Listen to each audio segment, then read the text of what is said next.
I'm Ernest Bessig, Executive Director of the American Civil Liberties Union of Northern California. On behalf of that organization, we are going to show you a film you may already have seen. It was called Operation Abolition and was a film spliced together from television newsreel footage subpoenaed by the House Committee on Un-American Activities following their visit to San Francisco in May 1960. The final film, produced and sold by Washington, D.C. Film Company, has been made part of its official record by the committee. This is the committee's report, under date of October 7, 1960, entitled "The Communist-Led Riots Against the House Committee on Un-American Activities in San Francisco, May 12 to 14, 1960. Now, the American Civil Liberties Union, a large number of reliable eyewitnesses, including ministers, educators, attorneys, newspapermen, and broadcasters, disagree with that title, Communist-Led Riots. Yes, there were demonstrations against the committee, some newspaper editorials against the committee's tactics. In fact, fairly widespread questioning of the committee from persons representing many shades in the broad spectrum of American political opinion. No doubt some communists, both foreign and domestic variety, are against this committee. But we point out, and we will prove with their own film, that persons who demonstrate against the committee are not thereby communists or communist dupes. If you're to be called a communist every time you stand up for basic American rights and freedoms, what's likely to happen? Will you be silent? And if so, is this what the House Committee on Un-American Activities is really after? A silent, submissive, unprotesting America? If not, then why the falsifications in their own film? In a moment, you will see that film, known as Operation Abolition, but you will hear a corrected description of the events. The evidence offered by the committee to prove that the San Francisco demonstrations were communist manipulated is this film. But mark this well. The evidence lies not in the pictures you see, but in the words spoken by the Operation Abolition narrator. Some of the effect has been achieved also by skillful editing and by omission of certain newsreel sequences. But we're going to play fair, the American way. We don't think you answer lies and propaganda with more propaganda. We think that if we show you the original film with the same sequences in it, in the same positions, but tell you in straight, simple facts on which day each sequence was made, you'll see for yourself some of the things that occurred in San Francisco. In brief, what occurred was this: a 3-day hearing of the House Committee on Un-American Activities at the City Hall in San Francisco, Thursday, Friday, Saturday, May 12, 13, and 14, 1960. Students expressed their protest against the committee's tactics on all 3 days. On Friday afternoon, the second day, the police turned fire hoses on the demonstrators. Those are the simple facts. The committee would have you believe that everything that occurred was calculated to lead up to that Friday afternoon disturbance, and they tried to prove it by rearranging the scenes to fit that false assertion. One of the dozens of examples of telling you one thing and showing you quite another is this statement in the film by Chairman Walter. The scenes which you will be viewing were taken by newsreel photographers during hearings of the Committee on Un-American Activities in San Francisco, California on May the 12th, 13th, and 14th, 1960. During the next few minutes, you will see revealed the long-time classic communist tactic in which a relatively few well-trained, hardcore communist agents are able to incite and use non-communist sympathizers to perform the dirty work of the Communist Party. That, as you will see, is a totally unsupported propaganda statement, which is why the American Civil Liberties Union of Northern California has, in the interests of setting the record straight, called its version of the film Operation Correction.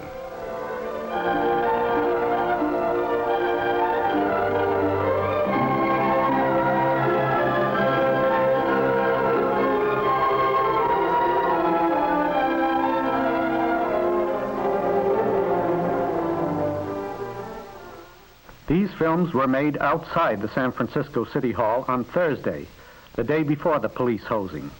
The students are exercising the American right to picket peacefully, a right guaranteed them and a right clearly recognized by the San Francisco Police Department. This group engaged in peaceful and orderly picketing from Thursday morning through Saturday without incident. Members of the Students for Civil Liberties of the University of California, joined by students from San Francisco State College and other schools, are present. None of the organizers of this group is either a known or alleged communist. The Operation Abolition narration states that these students were activated by trained agitators and propagandists months before the scheduled hearings. A neat trick, considering that the hearings were announced only 16 days in advance. Here we have Congressman Willis giving a reporter the committee's explanation of why the hearings were being held.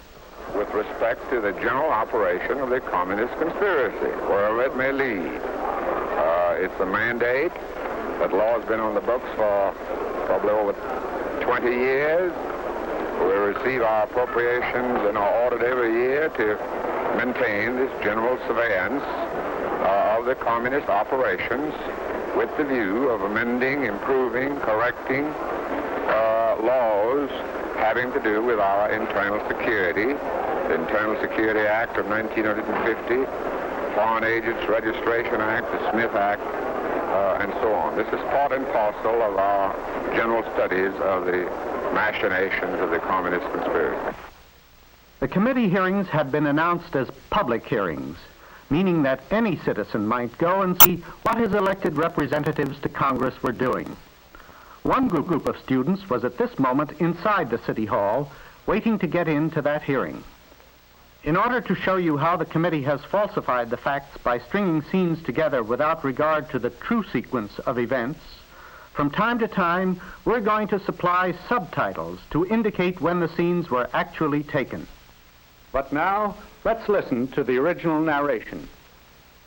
Leaders who had an active part in the San Francisco Abolition campaign and the protest demonstrations were Harry Bridges, whom you see here being escorted out of City Hall by police officials moments before the rioting broke out.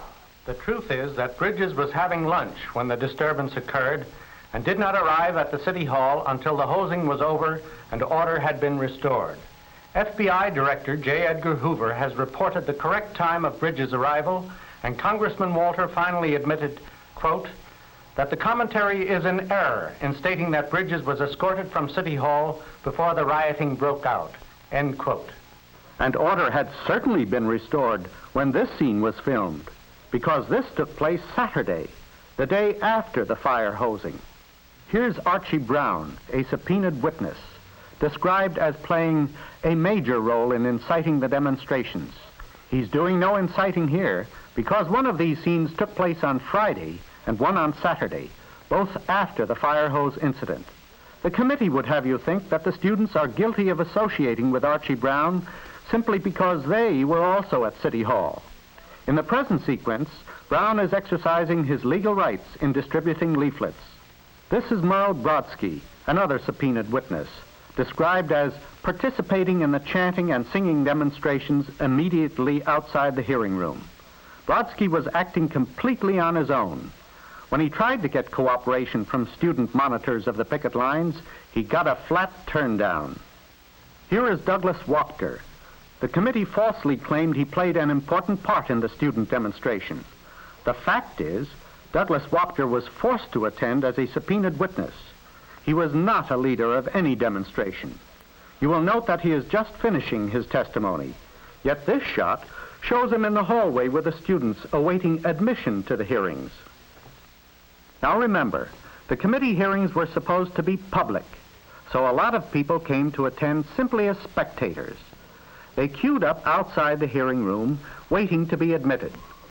They had assumed admission would be on a first-come, first-served basis, but the committee wasn't playing it that way. People bearing passes issued by the committee to carefully selected groups were admitted by the side door, and the overwhelming majority of the seats were occupied by these pass-carrying friends of the committee. On the first morning, they did admit about 75 people from the general public, but this was the most ever. The committee's narrator says, quote, "The committee issued 100 passes." What he does not say is that on most passes it said, admit 3, 4, 5, or 6. It was this policy of stacking the committee hearing with friends of the committee which produced a deep sense of indignation and frustration in the students who had waited outside the door so long. Here's Archie Brown again. The original film cast him in the role of villain, and Brown is giving a good performance. Like the committee, he is reaching for newspaper headlines. In this sequence, Brown is being evicted from the hearings on Thursday morning. To build up the effect, this has been falsely coupled with these shots of the eviction of a student on Friday morning. And also Merle Brodsky on Friday.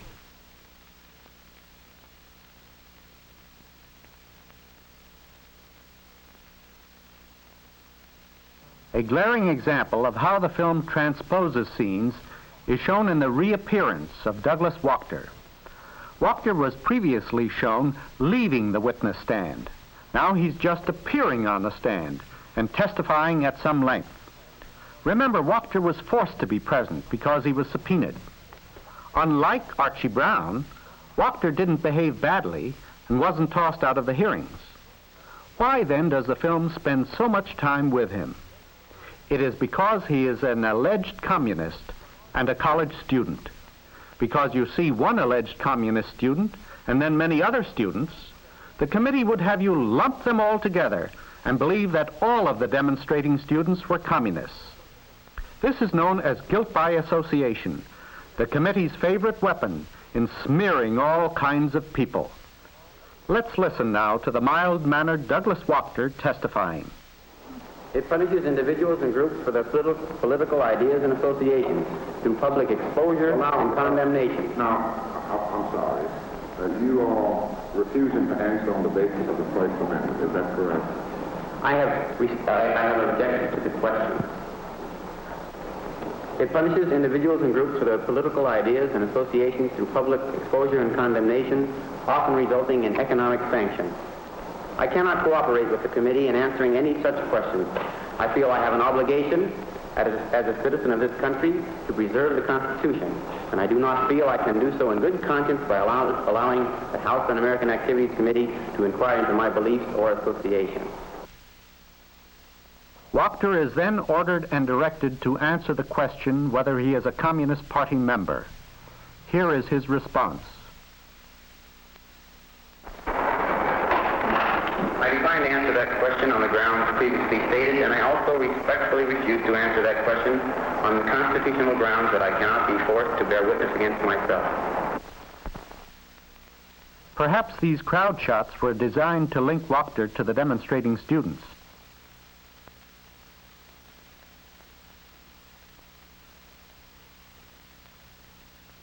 At noon on Thursday, a mass rally was sponsored by the Students for Civil Liberties at Union Square, about a mile away from the City Hall.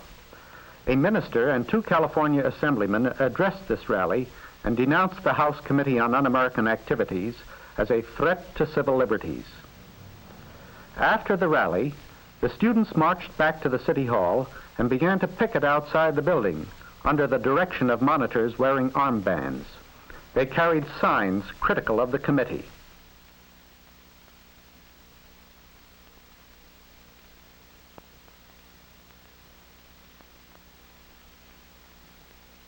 Here is Police Inspector Dan Shelley on duty outside the door of the hearing room on Thursday morning, waving back the students who were unable to gain admission.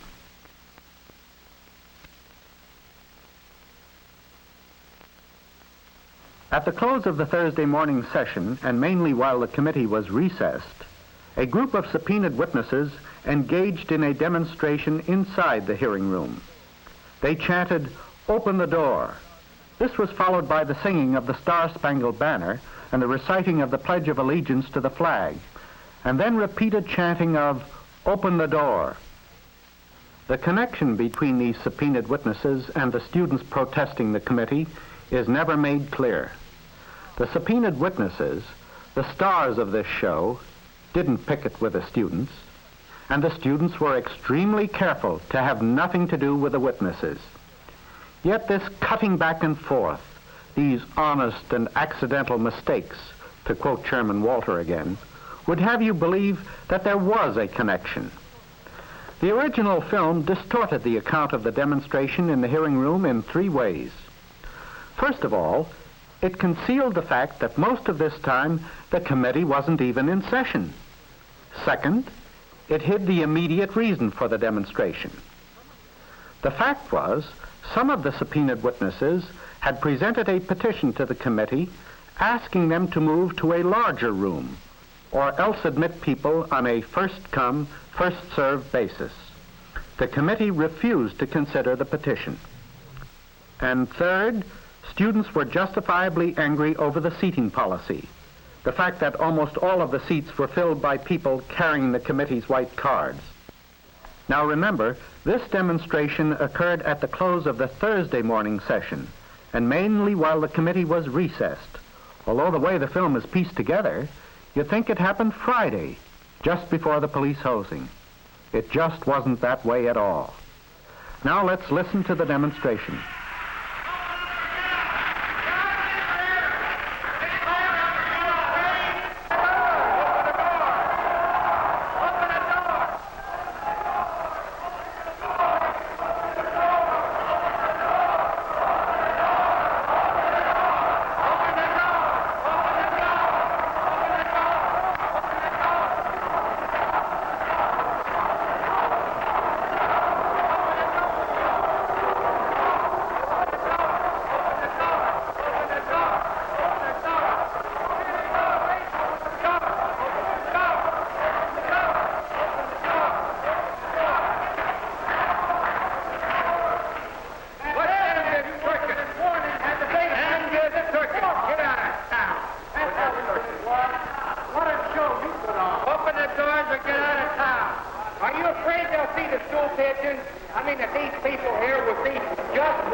Bear in mind that the committee is not now in session, and this demonstration, however noisy, is in no way interfering with the taking of testimony.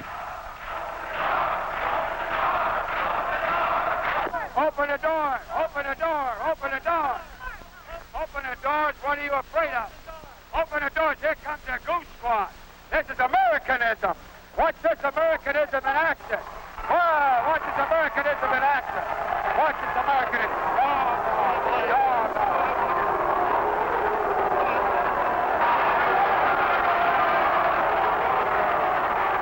Finally, after the 7 subpoenaed witnesses had been allowed to put on their disorderly act for the benefit of the TV cameramen and the newspapers, they were removed from the hearing room by police officers.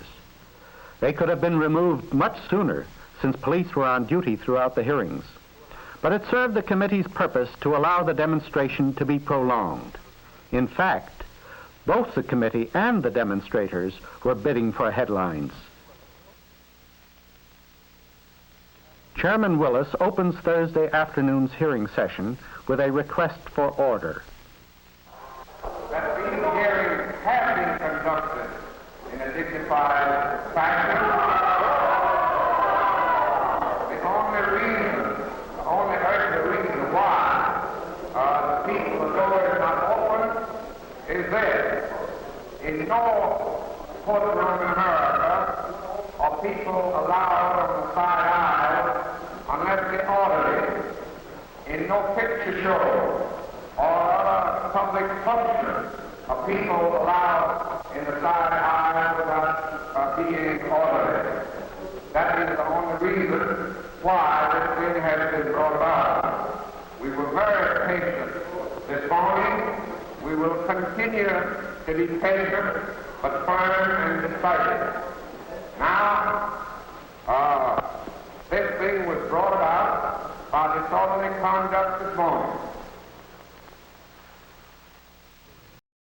In the next 2 minutes, you'll see a series of mixed-up scenes. Because we can't show you what really happened, we'll have to tell you. We're getting now to the heart of this matter, the police hosing, which the committee calls the, quote, communist-led riots. First, you must know that there were 2 police authorities in operation at City Hall on this particular Black Friday.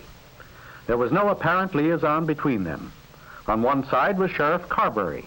On the other, Inspector McGuire of the city police. The sheriff seemed to be working in one direction, the inspector in another. Naturally, there was confusion. Friday morning, the sheriff approached the students saying, in effect, wait in the rotunda and I'll try to arrange for you to be admitted to the hearing room. Through no fault of his, Sheriff Carberry could not make the necessary arrangements in time for the afternoon session. In the meantime, the responsible student leadership made several attempts to cooperate with the police. They were rebuffed. They sensed the danger in the situation and made frantic efforts to contact the mayor or some other responsible city official. No one was available. At noon on Friday, the students thought their efforts were to be successful, that at last they were to be let in on a first-come, first-served basis. And again they were treated to the spectacle of the pass holders being admitted ahead of them. They felt cheated. They felt they'd been betrayed. Sheriff Carberry had led them to expect the afternoon sessions would see admissions on a more equitable basis. Ironically enough, the sheriff had done as he promised. He'd gotten the permission he was after, and he was on his way back to City Hall with that information when the hosing began. Under Inspector McGuire's direction, a squad of policemen moved up the City Hall stairs. The students quieted down.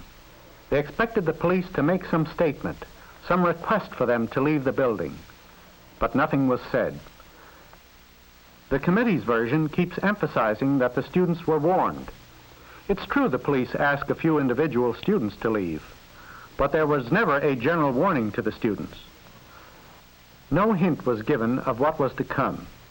Out of the sight of the students, the police began uncoiling the fire hoses. The students tried to demonstrate their nonviolent intentions by sitting down. Some witnesses heard a policeman shout something to this effect. "So you want some of this, do you? Well, you're going to get it." And then the water was turned on.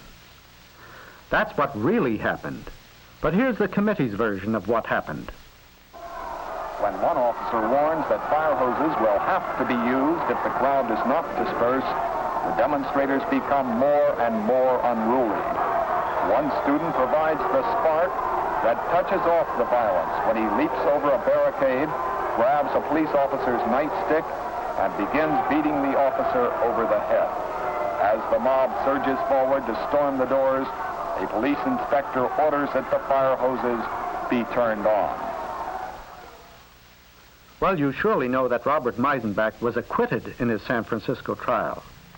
If you saw Life magazine of May 23, 1960, you saw a photograph of Meisenbach standing perfectly dry over against a wall of the rotunda, looking on while the students were being hosed. Not even the committee will suggest a communist trick so adroit that a man can touch off a riot, beat a police officer, be drenched with fire hoses, and get away, all dried off within a matter of seconds. It can't be done and wasn't done. Even the officer who supposedly was assaulted admitted at the trial there was no barricade jumping by Meisenbach. And another curious fact. Despite all the experienced press and television cameramen on the spot, all the footage that was taken, no one has come forward with a single frame showing anyone jumping any barricade, nor, as the committee would have it, quote, any mob surging forward to storm the doors, end quote. Do you see anything of that kind here? You can bet that if it had occurred, someone would have pictures of it. And you can bet at even longer odds that if such pictures existed, the committee would have publicized them far and wide. Look at these scenes of police rousting students from City Hall. Which group is using all-out violence? The students or the police? And just suppose, for the sake of argument, that a student had leaped a barricade and assaulted an officer. That would certainly be grounds for his arrest. But would that, if it occurred, have justified the police in handling all the students in this way? The fact is, no one leaped a barricade. No one assaulted an officer. Then why did the police use the hoses? Only the police know that, and they aren't saying. There has been a widespread awareness, not only in San Francisco, but nationally, that the evidence points to brutality and violence on the part of the police rather than on the part of the students. We ask you to draw your own conclusions.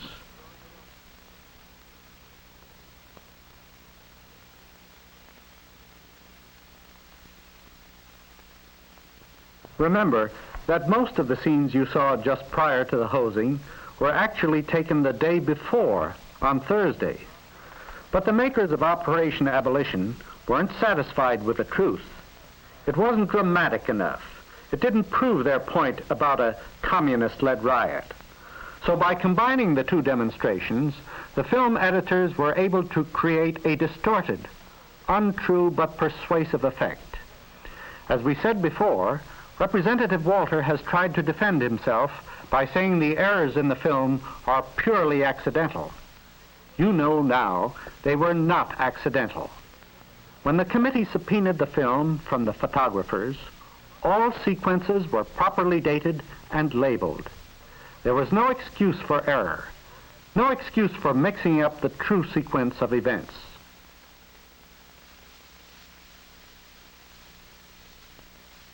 It's a matter of record that at least 7 students were injured.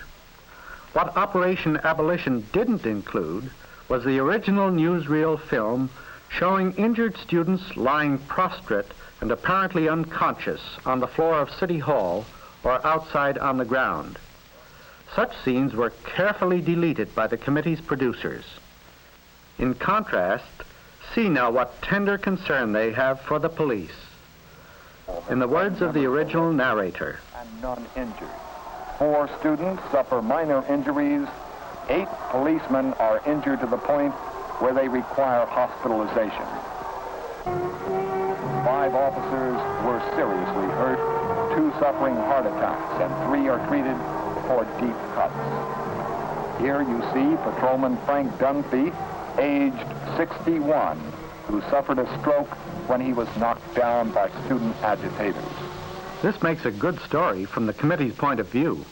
But the truth, as shown by the official police report, is that Officer Dunphy merely collapsed from exhaustion.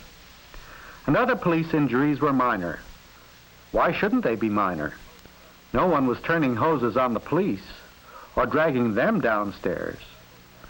And all 8 policemen were back at full-time duty within 3 days. The committee also falsely tied in the students with communism by declaring that just before the hosing, quote, students enthusiastically join in on the refrains to the song, "Abolish the Committee, We Shall Not Be Moved," lyrics to which are lifted from the old Communist People's Songbook, end quote. Actually, "We Shall Not Be Moved" is an old religious spiritual, well known to people acquainted with folk music, which appears in hymnals and is presently the theme of sit-in demonstrators in the South.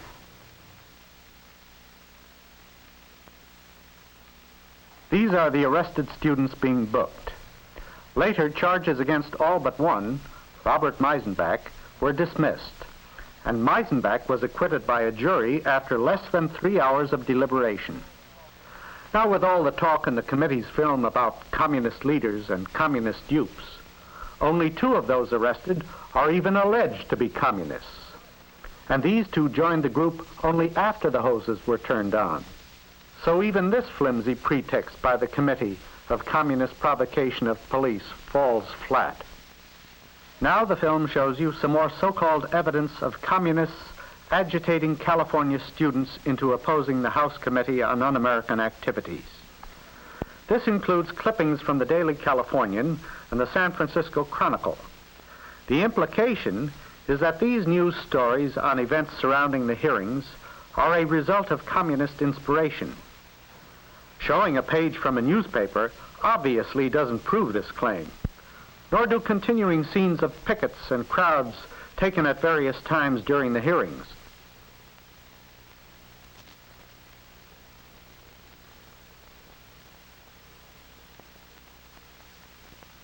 Again, you will see actions of some of the witnesses under subpoena in the hearing room. You're informed in Operation Abolition that in some way these witnesses were directly responsible for the demonstrations a mile away at Union Square. Also the demonstrators outside City Hall, and also those trying to get into the hearing. The committee narrator tells you it's a communist tactic for witnesses to defy it. If so, why does the committee subpoena the same witnesses again and again? Is it because they really think the witnesses will suddenly break down and make some dramatic disclosure? Or is it because they can count on a stubborn, defiant witness making a good newspaper story?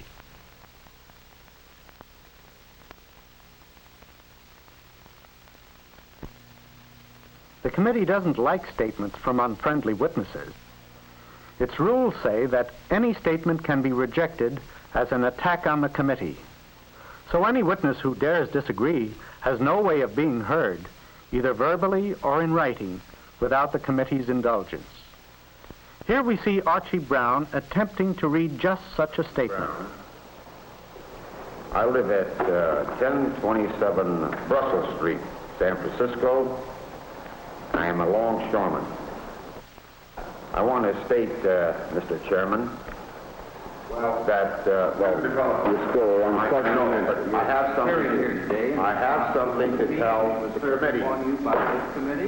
I want to tell the committee. In response to a subpoena which was served upon you by this committee. My family is being threatened. Today in response to a subpoena which was served upon you by this committee. Mr. Chairman, I respect to suggest the witness now be ordered and directed to answer the question. I direct you to answer that question. Are you appearing today in response to a subpoena served upon you by this committee? Yes, it was served on me by this committee. And are you represented by counsel? That I am. Counsel, will you kindly identify yourself? George Anderson. Mr. Brown, where and when were you born? Mr. Chairman, I want to state that I direct you to answer the question. That's the only way we can proceed orderly. well, I was subpoenaed here. You are under Where direction and when were you born, sir? I was subpoenaed here, and my Proceed family, with the next question. my family, If you please, Proceed sir. with the next question. I was born in Sioux City, Mr. Iowa. Chairman, I respect to suggest the witness now be ordered and directed to answer the outstanding principal question. What about to answer it? What is the outstanding principal question? The outstanding principal question is where and when were you born? I already said it. Give us then, please. a word about your education. As Archie Brown doggedly continues his efforts to read a statement, Chairman Willis threatens him with expulsion from the hearing room.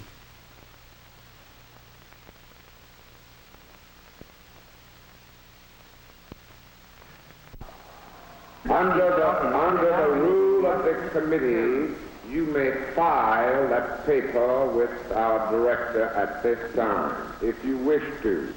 I wish to read this statement. I want to read this statement, Mr. Chairman. How come that you're bridling me? I want to explain my position.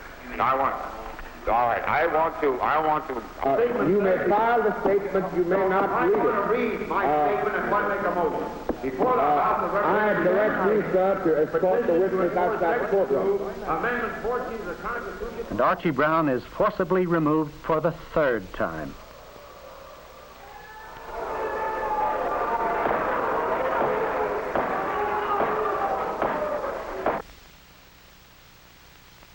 The committee needn't have been surprised that this next witness, William Mandel, turned out to be hostile.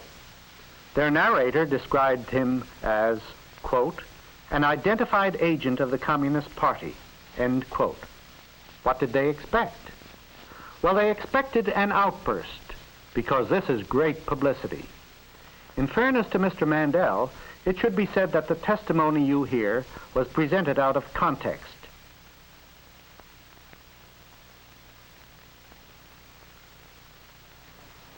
If you think that I am going to cooperate with this collection of Judases, of men who sit there in violation of the United States Constitution, if you think I will cooperate with you in any way, you are insane.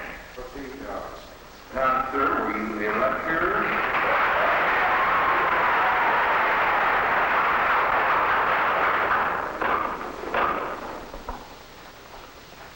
Mandel's answer that he was a lecturer was left out.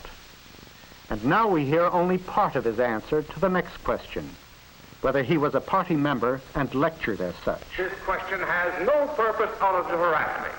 When I was asked this question last in 1943 by the late Joe McCarthy, and let me say that I am honored when people come up to me on the streets, perhaps they don't deserve this honor, and say, you're the man who killed Joe McCarthy.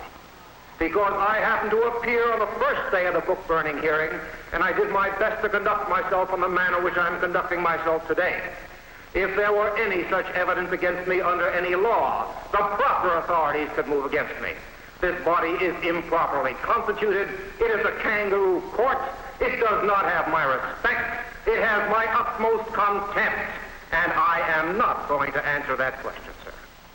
Next, you will see Frank Wilkinson being interviewed by a newsman. He is described by Congressman Gordon H. Shearer as a top communist agent and accused of agitating among the student demonstrators. Of course, this accusation is totally unsupported and just as phony as the crowd noises that were dubbed into the film. In front of City Hall today. No, I've just been an observer of those. I understood you had said you were organizing protests against the committee.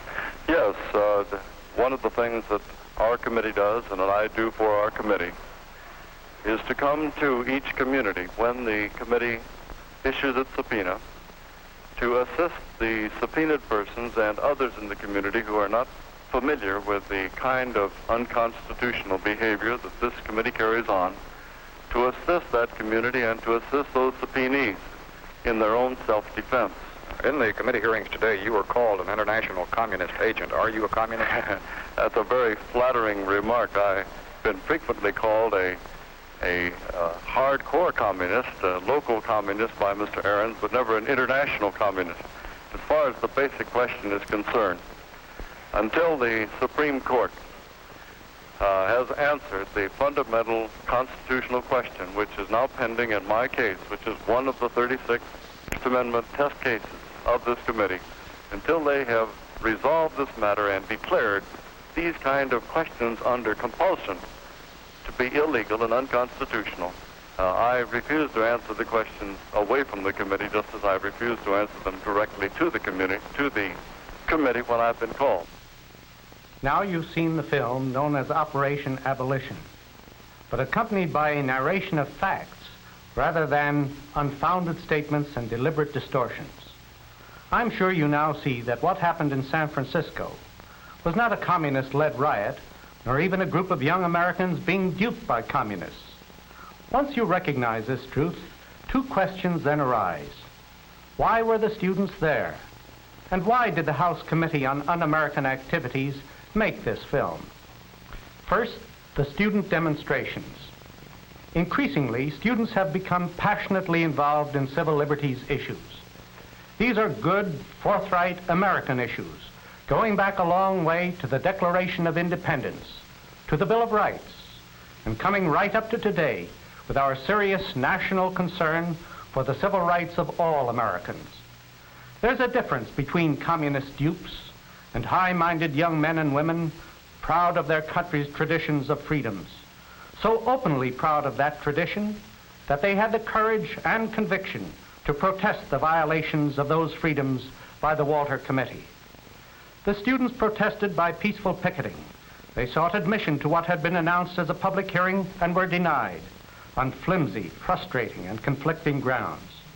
Yes, their reaction to this denial, singing and chanting inside a public building, may rightfully be criticized. But as the record shows, they maintained their self-imposed passive resistance and acted on the whole with a restraint and courage not always matched by their elders. Now the second question.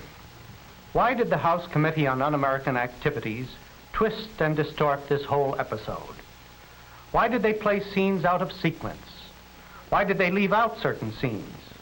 Why did they make narration statements that were totally unsupported either by the pictures or the facts? Why did they give special prominence to the misbehavior inside the hearing room of a few communists and alleged communists who had been subpoenaed? We believe that the original film and narration were carefully and deliberately designed to create the impression that all who oppose the committee are either communists or communist dupes. In this manner, the committee seeks to discourage further protests against it, particularly among students, and to inhibit freedom of speech and assembly. Yes, some Americans have been duped, but in this case, the duping has been done by the House Committee on Un-American Activities. Mark well that the Walter Committee did all this by indulging in a highly dubious bit of business, using its subpoena power to seize private property belonging to television stations and turning it over to a commercial film producer who made the distribution and took the profits. Our disclosure of the distortion of this incident and the untruthfulness of Operation Abolition gives the American people a concrete example of the irresponsible manner in which the House Un-American Activities Committee operates.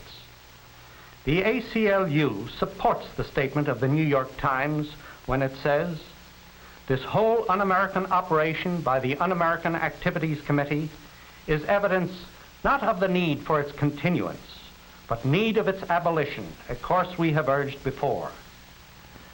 And that's why we have just shown you Operation Correction.